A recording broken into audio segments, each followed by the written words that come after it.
Welcome back to the 129th episode of the DailyFlip podcast. I'm your host, Alex, and today we're going to be flipping through some of the top stories, including how capitalism produces socialism, how they're natural counterparts, basically. An interesting article talking about leftism and trying to define it. Can you define leftism? And a final article talking about how by Biden inviting Modi, the Prime Minister of India, to the White House, he's actually giving a little bit of legitimacy to his more authoritarian tactics. And of course, we will end today with our Daily Delight, a story meant to leave you feeling positive and ready to take on the day. Now, that's enough rambling from me. Let's jump into our daily debate. So in our era of modern politics, are there any clear political boundaries anymore? You know, it feels as if people are more and more, they're kind of one issue voters. They pick that one thing that really resonates them, or they pick a candidate based on that one issue that they really care about. Or in some cases, they just pick candidates on how they feel. Do they feel like they would be a good leader? And when people talk about that, they always say, oh, it's vibes nowadays. And I would argue it's almost always vibes. I mean, think back to Kennedy versus Nixon. Kennedy took advantage of how the TV was a new medium where people could actually see him rather than just hear him. Nixon sounded good over radio. Kennedy looked good on TV. So obviously nowadays it's not just becoming about vibes. It's been about vibes for a while. But it also feels like the old categories are breaking down. They're kind of fading. You know, what will take their place? That's my question to you, along with, do you feel like the boundaries are a little bit more blurred nowadays between different political categories? All right, now let's jump to our first article. It comes from the Imaginative Conservative. Capitalism produces socialism. And when I first read that headline, I was like, okay, interesting. I mean, thinking back on the history, socialism was born after capitalism. Maybe there's some interesting connections there. And I've thought about it after reading this, and there are definitely some through lines that I agree with. But I will preface this by saying they do a lot of quoting from Pius the 11th.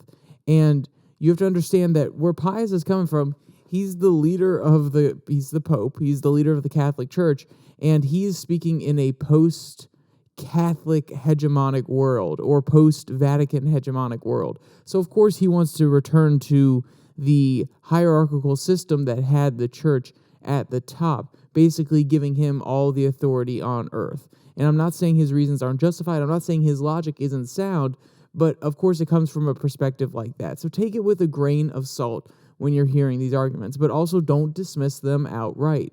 Trust me, I went back and forth debating whether this is just about Pius wanting power again. Oh, Pope Pius wanting power. I love that alliteration there. I went back and forth arguing about that, or in actually taking the arguments at face value and trying to evaluate them for their merit. So let's go to one quote. These are two longer quotes. Normally I do three. I have two long quotes. We'll take a break in between them and discuss a few things, but they are longer, so stick with me. Quote, Pius argues that liberalism, as a historical phenomenon, was the process of replacing structures of justice with structures of exploitation and replacing solidarity with selfishness. This dynamic is, of course, present in the very theories of liberalism, which supposes society is made up of self-interested actors who come together only to further their self-interest, and which thus replaced authority with the disinterested quote-unquote invisible hand of economic laws and indifferent political enforcement of property rights. F.A. Hayek, a liberal theorist who was very prominent at the time Pius XI reigned, extolled liberalism's achievements in this department, writing of a gradual transformation of a rigidly organized hierarchical system into one where men can at least attempt to shape their own life, end quote.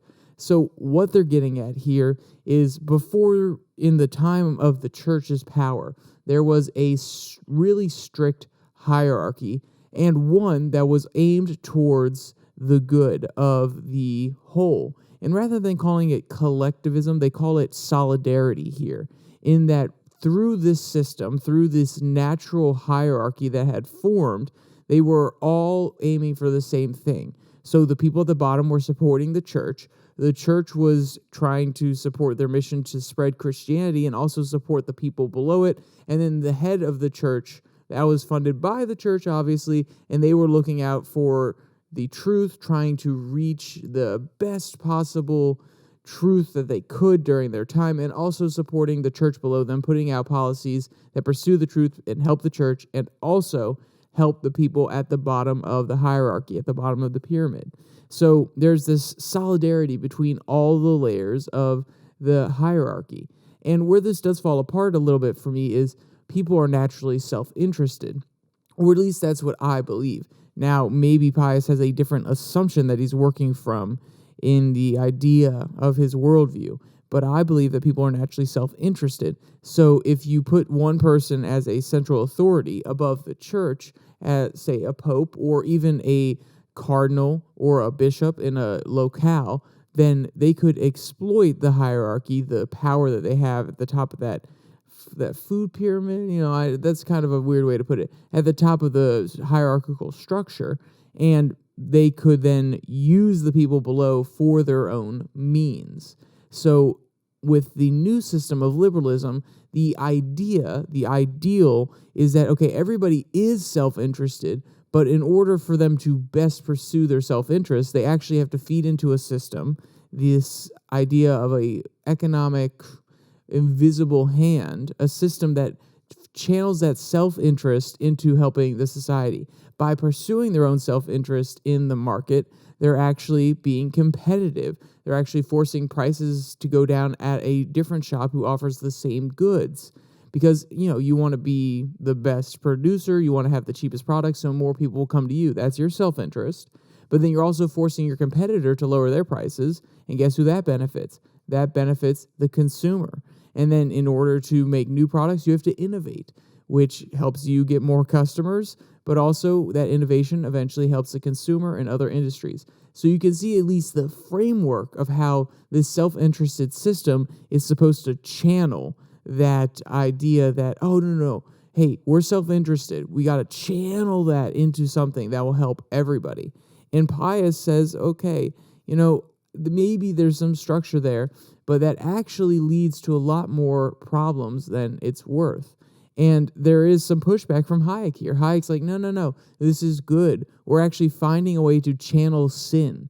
And the Pope obviously thinks, no, greed, self-interest to this degree, that's sin, and we shouldn't be putting that forward in the first place. So you can see where their divergent worldviews are coming from. And we haven't gotten to how this develops socialism quite yet, but it's important to set this up. I'll finish the quote because Hayek has another interesting thing to say here. Quote, he continues, during the whole of this modern period, the general direction of social development was one of freeing the individual from the ties which had bound him to the customary or prescribed ways. End quote. As a liberal, Hayek, of course, framed all of history within the individualistic versus collectivist dichotomy, and so saw all the pre-modern structures as merely forms of stifling collectivism. Hayek and Pius see the same historical reality and the replacement of decentralized and personal forms with centralized impersonal forms from nearly opposite directions, end quote. So basically, they see the same thing, but they have very different worldviews about how things should be structured and what's actually valuable in those systems. So, of course, they're going to have divergent opinions. And I definitely think that it's hard for us nowadays to listen to some of these arguments and be like, wait, hold on. Liberalism is bad? What do you mean liberalism is bad? We've grown up, at least I have, and if you're my age, you're probably 23. If you're even 40, you have grown up in a very, very liberal system, one that is not just liberal in our economics here in the United States, but on a global front. We are constantly opening up trade boundaries, trying to interact with other countries, export jobs to countries where we can get lower wages, import goods that are cheaper from other countries that have a burgeoning manufacturing base. So we have lived in a very liberal system. And also the United States has flourished as a liberal system in the last 50 years, ensuring rights for everybody, ensuring that the individual has the ability to live as they please. And this isn't the case in some other countries. I mean, look at China. The individual has been allowed to thrive, but still the collective, the whole, the state comes first. So we kind of have this idea that no, any form of collectivism is bad. So hearing some of Pius's arguments sounds like, whoa, you want me to put my self-interest to the side in order to help the collective, in order to help a hierarchy that could be exploited, that could be taken advantage of by the people at the top, and we're a little bit hesitant. But that doesn't mean we shouldn't at least listen to this next part, where he talks about how some of the incentives in capitalism and socialism are actually aligned.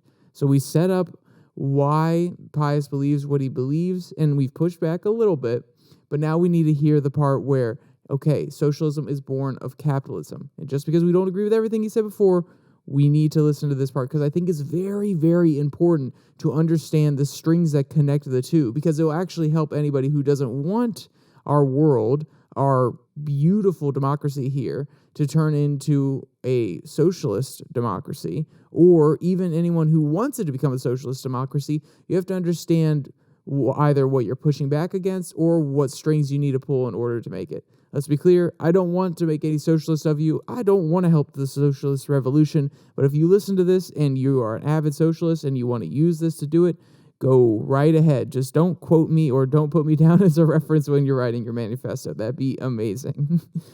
So this is a second quote. It's a little bit longer, so we'll stop in the middle and we'll break it down. Quote, "The destruction of solidarity led to the unhappiness of the people. Hierarchies of subsidiarity, structures of solidarity, develop out of a people oriented to truth and so to real happiness, because these are the form of the fulfillment that the objective takes, even as they are the means of achieving it as well. A happy family, for example, both produces happy people and is the form of life that happy people build. This holds true for all social structures of solidarity. Happy people build decentralized and pluralistic societies of ascending authority because such societies are what make people happy. The destruction of these structures, then, and the replacement of them with hegemonic structures of self-interest was both caused by and led to this social unhappiness. People were increasingly lonely and afraid. They were anxious and restless." So let's take a break there. So what he's saying is that for a society to survive, thrive, it has to be oriented to what is good and true. And when it is a self-fulfilling prophecy, basically. When you have a society that's based around the family structure, more families will be created, and therefore more happiness will be created. And in order to sustain that happiness, more people will create families. And this, of course, comes from his worldview that families are a good thing. I agree. But also it comes from the idea that a society, not just our society, but a society for all of human history, has been oriented towards certain truths and goals. And almost all societies tend, even if they start as a completely equal system, tend towards hierarchies, because this is what makes people happy. And I don't know if this is because people want someone to follow or some people just want to lead, and there's a natural difference between those two types of the populace, or it's because over time more people are able to hold on to more power. The families that they have are able to sustain their wealth, their power, their influence, and maybe it's more Machiavellian than a natural tendency of human beings. But what he's speaking about here is over time, throughout history, we have created lots of hierarchical structures. And for the most part, a lot of those societies have been happy. Now, some would argue that is not the case, and I could say there are lots of oppressive dictatorships that have not made people happy. But that doesn't mean that there aren't societies that are happy that have those hierarchical structures built into them. So let's go on to the second point, where socialism really takes advantage of the unhappiness that comes from systems that do not pursue the truth or a quote-unquote natural order. Quote, "Socialism begins with the affirmation of class conflict. It does not suggest that class conflict is wrong, rather that it must be waged as ruthlessly as possible. It affirms the bitterness and envy of the workers against the wealth, even as it suggests that the wealthy must, in their nature, oppress the workers. Both classes are merely pursuing their self-interest. which, for the socialist, as for the liberal, is the universal law of history. Socialism does not question liberalism's practical atheism, but makes it explicit. Socialism does not question liberalism's implicit philosophical materialism or moral relativism, but makes them explicit. It does not lament liberalism's destruction of the family, morality, or the church, or traditional ways of life, but rather seeks to complete the destruction. It does not challenge liberalism's obsession with equality, but shifts the obsession from formal equality to material equality. It does not question liberalism's drive to the accumulation of wealth, but rather doubles down and argues that socialism will outproduce capitalism, that socialism will eliminate scarcity, end quote. So you can see the threads that it's pulling on here. So if you're self-interested and you're diverging from a Christian society that is meant to be held together by those Christian bonds, where you sacrifice some of your own time, your own money, your own will to help others, then socialism is just going to take that to its ultimate end and say, okay, well, if we're already moving that way, we don't need church. There are two that really stick out to me, which is the one where he talks about obsession of equality, where in a liberal society, we want to have equality under the law. We want to say that everybody has the same opportunity to achieve certain goals, or we want to try to have that baseline. Where in socialism, instead of saying we all have the same opportunity, it wants to argue that we all have the same outcome. And also where he acknowledges that the workers and the employers, they're both actually pursuing their best interest. The employers, they're saying, well, no, I need my workers to be cheap labor in order to make sure that I can produce my products as cheaply as possible and sell them to consumers and make them appealing. And workers are, of course, going to argue, no, I need as much money as I can get so I can pay for my weekly bills. So, of course, in pursuing both of their self-interests, they're actually conflicting. They're going head-to-head, and that's why you see class conflict that socialism is able to exploit. So you can see the threads here, and this is where I think his argument is strongest, because he does make good connections. And the real question then becomes, how do you fight it?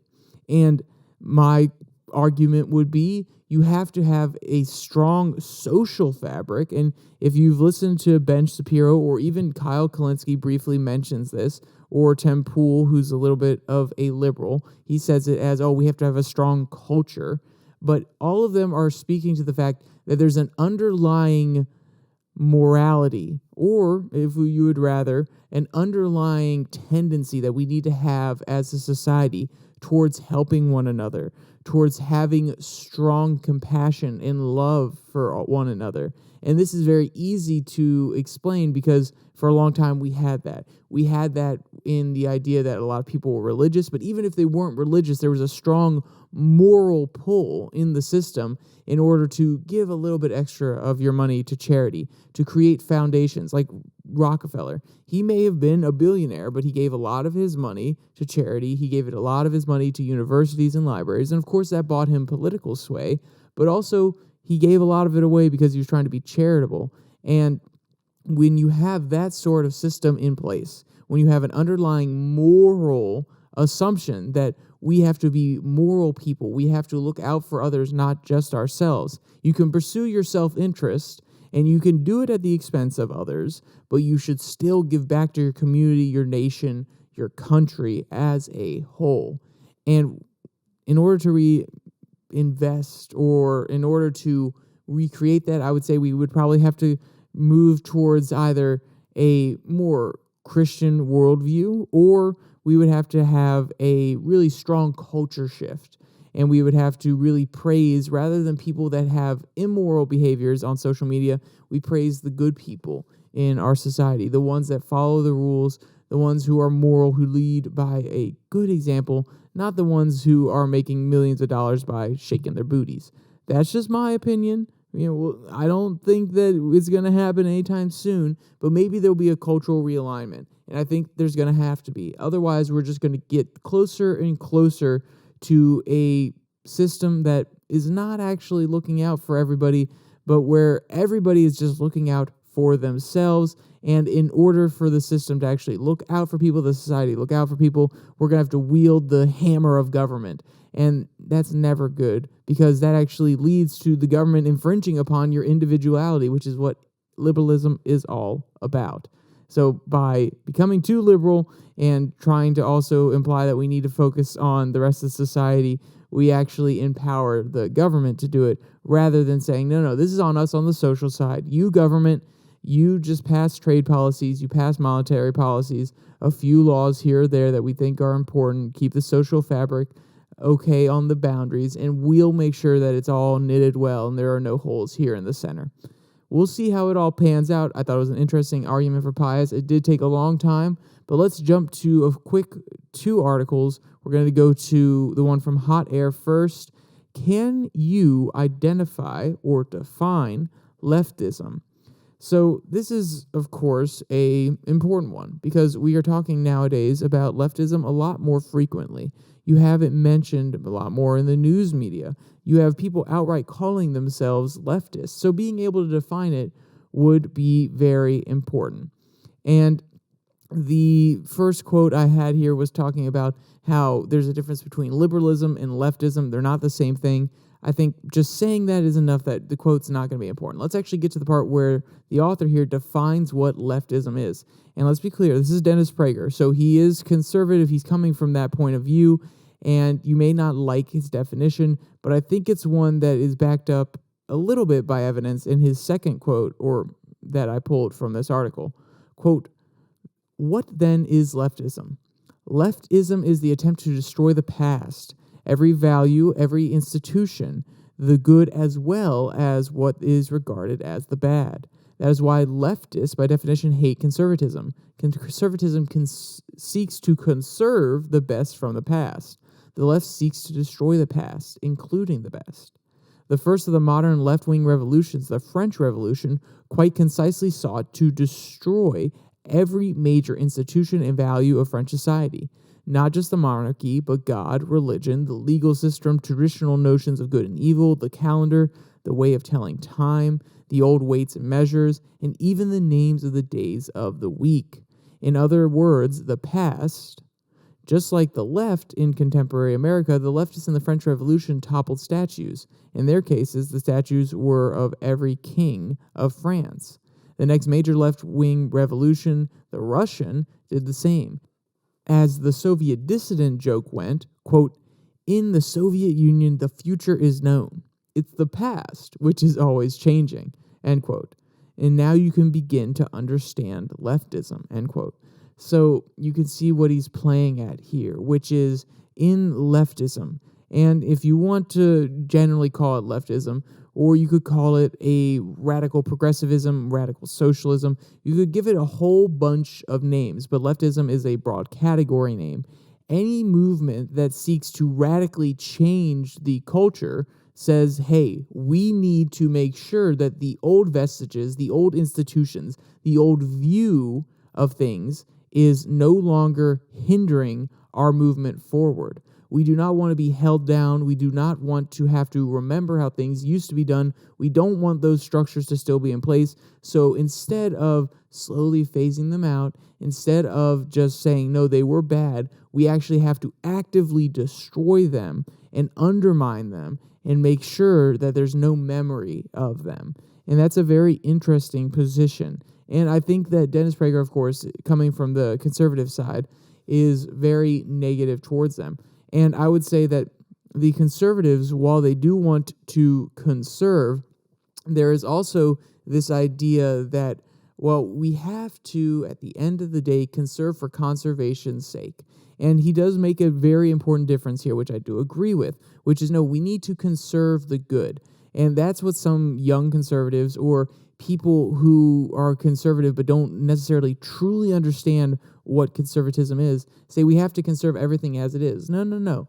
We are in a constant laboratory, basically. This is a giant social experiment that has been going on for thousands of years with humanity. We are constantly evolving, and we need a liberal or more left-leaning part of the system that's willing to innovate, change, come up with new ideas that push the boundaries. And then conservatives grab the reins and pull things back and say, okay, hold on, we're moving a little bit too fast now, and we need to really hem this in, make sure that it's done in the right way. And where the left wants to say, okay, hell no, we need to forget those old tactics, the way that we used to do things. They don't work anymore. We have a new system. The conservatives saying, okay, fine, we see your argument here, but is there anything good that we can at least take from that and preserve because it actually served us well, and we're not just going to discard it outright? And that's the push and pull between the two different systems of thinking, the new versus the old. And that's where conservatism and I would want to say liberalism, not leftism, because leftism is the furthest version of the left where there's no room to leave anything. They're not willing to concede that we have to leave anything. They just want to get rid of everything, or at least that's what Dennis Prager would argue. And I think it's an interesting idea. So now you have a quick definition of leftism, and now you can go forward and talk about it with your friends, whether you like it or you don't. Now, I want to jump to one more article, which I think is important today, which comes from the New York Times. In hosting Moody, Biden pushes democracy concern to the background. Quote, President Biden has declared the battle between democracy and autocracy to be the defining struggle of his time. But when he rolls out the red carpet on the South Lawn of the White House for Prime Minister Narendra Modi of India on Thursday morning, but Mr. Biden will effectively call a temporary truce. In granting Mr. Modi a coveted state visit, complete with a star-studded gala dinner, Mr. Biden will shower attention on a leader presiding over democratic backsliding in the world's most populous nation. Mr. Modi's government has cracked down on dissidents and hounded opponents in ways that has raised fears of an authoritarian turn not seen since India slipped into dictatorship in the 1970s, end quote. So there has been a lot of posturing by the Biden administration, which is the biggest battle of our time is between a democratic system and an autocratic system. And when you make this sort of strong rhetoric and you make it part of your foreign policy, where we're going to try to promote democracy and we're going to try to shame autocracy, you put yourself in a really, really hard position. And that's what some of the people are pointing out here, some of the commenters in this article. And I want to read you one of their comments because I definitely think it really sums it up better than I could. They're more eloquent. They had a little bit more time to write it down. And they're not just a dumb post-college graduate who's reporting on the news. They're actually experienced at this. Quote, anytime a president dresses up his foreign policy in the language of values, any concession to geopolitical reality inevitably elicits cries of hypocrisy, said Hall Brands, a professor of global affairs at the Johns Hopkins University School of Advanced International Studies. Quote, the reality, of course, is that every U.S. president, including the ones most devoted to democracy and human rights, realized that there are some real relationships that were just too strategically important to hold hostage to concerns about democratic values, end quote. And this really does highlight what the important part here is. India is a very, very important strategic partner in the Indo-Pacific region, especially when it comes to hemming in China and making sure that they don't grow too powerful on the world stage. Because they're actually in a border conflict with China right now. There's some disputed land up near the border where Tibet used to be, and each side is kind of encroaching a little bit. Some shots have been fired. You hear reports from the Indian government saying, oh, China's being the aggressor. And, of course, you hear reports from China saying India's the aggressor. I tend to say that India is not actually the aggressor, but let's be clear. I have no idea. I'm not there on the ground. I know that China has been building makeshift towns to argue, no, this area that has been disputed, we actually have people living here, so it is our territory. I've seen some videos and photos of these towns being built up over a few months. So, like I said, I'm inclined to believe India, but I'm not on the ground there. Maybe the Indian soldiers are antagonizing the Chinese soldiers more than anything. But there's still a very important geopolitical ally there. And the fact that they didn't come out outright and support Ukraine versus Russia, they're trying to flex their muscle on the international stage a little bit. They're trying to say, hey, we don't have to bend to either Russia and China or to the United States and NATO. we are a very powerful country. We have interests that are our own, and we're not going to just jump into one side or the other because we're allies with you. We're not dependent on you. We're our own sovereign nation. We now are the most populous nation in the world. We have a strong economic base that is growing. We have a burgeoning middle class. We are now becoming an international power. Take us seriously. We're not just going to bend the knee to anybody. So Biden really is put in a tough position. He's speaking about autocracy. He's talking about authoritarian control in some countries and saying how it's bad. He is lambasting Saudi Arabia for their actions, but then going and begging them to help in the crisis that we had during the oil inflationary period, where we were spending lots of money on oil and gas prices jumped up. And in order to secure his place in the midterms, he was trying to cut a deal with the Saudis to actually not cut their production. And now he's going to Moody's saying, hey, China's kind of burgeoning a little bit here. We're going to need your help. We're going to need your support in the alliance with Japan and Australia. And I want to make sure that we're on the same page here. So he's not going to call out the autocracy, the problems with authoritarianism that the New York Times is talking about here, because, hey, I need you right now. So yeah, he puts himself in a tricky position when he waxes poetic about protecting democracy and then goes out to the world and realizes, okay, well, I can't necessarily imply that these countries aren't democratic, that they're evil, that they're doing something wrong because they're not protecting democracy exactly how I want, because I need them, and if I insult them, they're not going to come to the table. So it's just interesting to see geopolitical realities facing strong at-home rhetoric. And, it shows not necessarily hypocrisy, because at the end of the day, Joe Biden does want to achieve democracy, but he also understands the reality. And I don't necessarily think that's hypocritical unless you're someone who wants to see it as hypocritical, who wants to point out that he's not saying everybody has to be a democracy. I think if you're a realist, you understand we can pursue democracy, we can encourage democracy, while also acknowledging the realities of how things are around the world and understanding we can't get there instantly with the snap of our fingers. All right, let's jump to our daily delight. This one comes from Yahoo Life. Husky's beach day is hilariously interrupted by a clearly amazing little visitor. So who doesn't like a good beach day? Quote, dad dog Hal Bringman brought his 2 Siberian Huskies to their local dog-friendly beach for a fun walk in the sand. But one of the pups ran into another annoying little friend while digging around. To be fair, we wouldn't be happy if someone started digging up our home either, end quote. And if someone was digging into my house, I agree. I would not be happy. I mean, if I was in Texas, if someone tried to invade my house without my permission, just stepped on in, was digging on in, you know exactly what would happen. Texas is the way it is for a reason, and they love the shotguns there. Let's just say that much. Quote, this poor husky looks so confused about what squirted him in the face, and we don't blame him one bit. The clam's attack was so sudden.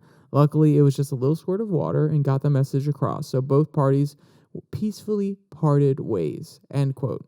And if you want to see any of the cute photos or videos from this article or read any of today's articles, there'll be a link in the description below that like and subscribe button. Also down there, you can find a link to the podcast on Spotify, Pocket Cast, Google Podcasts, Podvine, as well as the Twitter handle at Your Daily Flip, where I'm posting Twitter tirades on Tuesday and Thursday. Little brief